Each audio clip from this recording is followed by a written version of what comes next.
लोकसभा चुनाव की तारीखों का ऐलान कर दिया गया है। मुख्य चुनाव आयुक्त सुनील अरोड़ा ने दिल्ली में चुनाव की तारीखों का ऐलान किया। इस बार का लोकसभा चुनाव 7 चरणों में होगा, जबकि नतीजे 23 मई को आएंगे।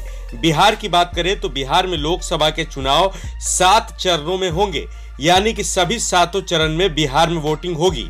विज्ञान भवन में निर्वाचन आयोग की प्रेस कॉन्फ्रेंस में मुख्य चुनाव आयुक्त सुनील अरोड़ा ने चुनाव की तारीखों का ऐलान किया। इसके साथ ही पूरे देश में आचार संहिता लागू कर दी गई है। चुनाव के पहले चरण में बिहार की 4 सीटों पर 11 अप्रैल को वोट डाले जाएंगे। दूसरे फेज में 18 अप्रैल को बिहार की 5 सीटों के लिए वोटिंग होगी, जबकि तीसरे फेज में 23 अप्रैल को 5 सीटों के लिए मतदान होगा। चौथे फेज में 29 अप्रैल को 5 सीटों पर वोट डाले जाएंगे। पांचवें फेज में 6 मई को बिहार की 5 लोकसभा सीटों के लिए और साथ ही साथ छठे फेज में 12 मई को 8 सीटों पर चुनाव होंगे। इसके साथ ही साथ अंतिम चरण में 19 मई को 8 सीटों के लिए वोट डाले जाएंगे और वोटों की गिनती का काम 23 मई को होगा। इसके साथ ही साथ नतीजे उसी दिन आएंगे। तो लोकसभा चुनाव की तारीखों का ऐलान हो चुका है। कुल 7 चरणों में चुनाव कराए जाने हैं।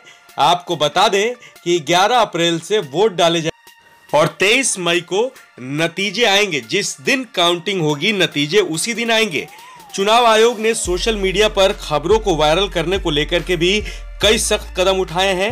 मुख्य चुनाव आयुक्त ने साफ साफ कहा कि सोशल मीडिया पर गलत खबर वायरल करने के बाद उस पर कार्रवाई की जाएगी। इसके साथ ही साथ पेड न्यूज पर भी बड़ी बात कही गई है। तो कुल मिलाकर के आपको बता दें कि पहले फेज 11 अप्रैल को बिहार में वोटिंग, 18 अप्रैल को भी बिहार में वोटिंग, 23 अप्रैल यानी कि जो तीसरे फेज है उस दिन भी बिहार में वोटिंग होगी।